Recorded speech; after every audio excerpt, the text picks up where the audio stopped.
হ্যাঁ অনেক আত্মীয় স্বজন আছে, এলাকাবাসী আছে, তারাও তো আসে না। কেউ তো আসে না। হ্যাঁ কেউ আসে না। কেউ আসে না। কেউ আসে না। আমি কিছু লাগি আপনার? না না। আসসালামু আলাইকুম। আমি বর্তমানে দাঁড়িয়ে আছি গফরগাঁও থানার শাইলটা ইউনিয়নের শিলাসি গ্রামে। আমার সাথে দেখেন একজন আঙ্কেল দাঁড়িয়ে আছেন। এই যে এখানে আমার ভাই দাঁড়িয়ে আছেন, মানে আঙ্কেলের ছেলে। এই যে আমার আন্টি দাঁড়িয়ে আছেন। আঙ্কেল কিন্তু অসুস্থ।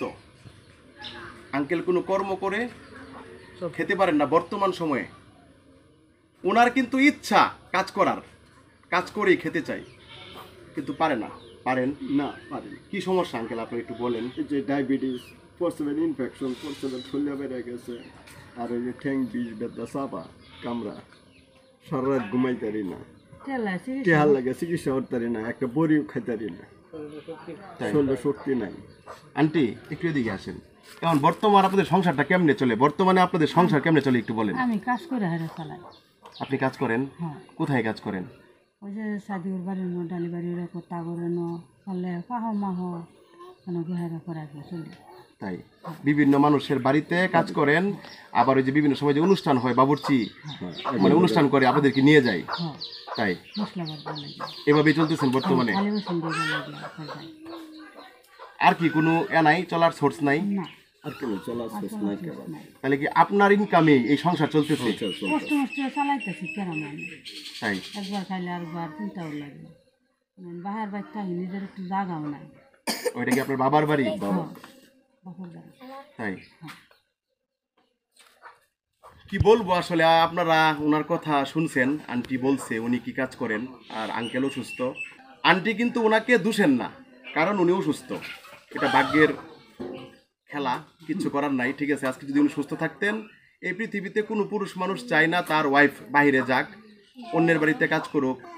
ওনার নিজের মুখে বলছে যে বিভিন্ন জায়গায় যে অনুষ্ঠান হয় বাবুর্চিরা কিন্তু মহিলা নিয়ে যায়। আমার এই আন্টি ওই বাবুর্চিদের সাথে ওইখানে যায়, অন্যের বাড়িতে কাজ করে 200-300 টাকা পায়। আর মানুষের বাড়িতে কাজ করে চাল দেয়, মানুষ টাকা দেয় না। যে চাল দেয় এই চাল দিয়ে সংসার চলে না। হয়তোবা ভাতের ব্যবস্থা হয়, কিন্তু বাজার, চিকিৎসা, তারপরে সংসার চালাইতে গেলে অনেক খরচ। ঘরে যেহেতু কারেন্ট আছে, কারেন্টের বিল আছে, অবশ্যই বিল আছে না?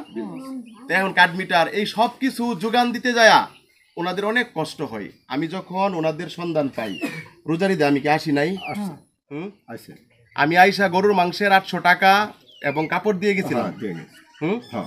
তারপরে আমি কথা দিছিলাম যে ওনাদের খোঁজ খবর নিয়মিত রাখবো, কিন্তু আপনারা জানেন আমার অর্থনৈতিক অবস্থা খুব বেশি ভালো না। আমি চাইলেও সবাইকে সহযোগিতা করতে পারি না আপনাদের সহযোগিতা ছাড়া।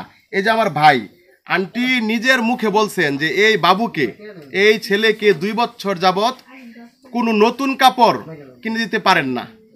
এবং আজকে আন্টি নিজের মুখে বলছেন যে অন্যের বাড়ি থেকে যে মুরগির যে চামড়া, অতিরিক্ত যে চামড়া আমরা ফালাইয়া দিই, ওই চামড়া আন্টি আইনা রান্না করে দুপুরে খাইছেন।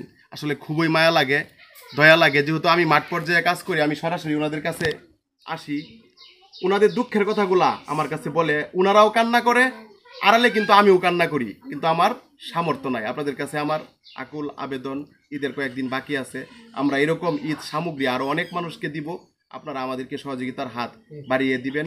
ঈদ চলে গেলে যারা অসহায় মানুষ আছে তাদের কি কি সমস্যা রয়েছে, হাট বাজার, চিকিৎসা, যার যে ধরনের সমস্যা রয়েছে আমরা জানবো, আপনাদেরকে জানাবো, আপনারা সহযোগিতার হাত বাড়িয়ে দিবেন। আজকে কি বাজার আনলাম তা আপনারা একটু দেখেন, একটু দেখায় আপনাদেরকে। এখানে ভাতের চাল আছে, পোলায়ের চাল, এখানে আছে ডাল, এখানে আছে গুঁড়া মশলা, এখানে আছে সেমাই, এখানে আছে তেল, এখানে আছে তেজপাতা, চিনি, রসুন, আদা, পেঁয়াজ, লবণ এবং গরম মশলা। যতটুকু পারলাম আঙ্কেল, এটা দিয়ে কি ঈদ শেষ হবে না? হ্যাঁ, ঈদ করুন যাবে আন্টি, এই বাজারে কি ঈদ যাবে না? ঈদের পরে আমি চেষ্টা করব আপনাদেরকে কন্টিনিউ অন্ততপক্ষে বাজার দেওয়ার জন্য। মাশাআল্লাহ, আপনারা খুশি হয়েছেন? খুশি হয়েছে বাজান, আন্টি খুশি। আমি যে কয়দিন পর পর খোঁজ খবর নিই আপনাদের ভাল লাগে?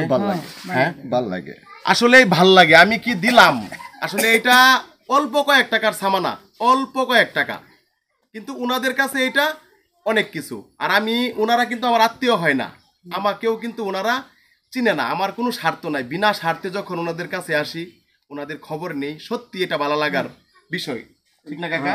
ভালো লাগে হ্যাঁ, অনেক আত্মীয় স্বজন আছে, এলাকাবাসী আছে, তারাও তো আসে না। কেউ তো আসে না, হ্যাঁ, কেউ আসে না, কেউ আসে না। কেউ কিন্তু আসে আমি না। কিছু লাগি আপনার? না না না, সবাই দোয়া করবেন আল্লাহ যেন ওনাদেরকে ভালো রাখে, আমাকে ভালো রাখে। আর আজকের বাজার দিয়েছেন একজন প্রবাসী ভাই, উনি ওনার আব্বার জন্য দোয়া চেয়েছেন। হ্যাঁ, আমি আব্বার লাগে দোয়া করি, দোয়া করি, ওনার আব্বার জন্য হ্যাঁ খাস করে দোয়া করবেন। দোয়া করি। সকলেই ভালো থাকেন, সুস্থ থাকেন।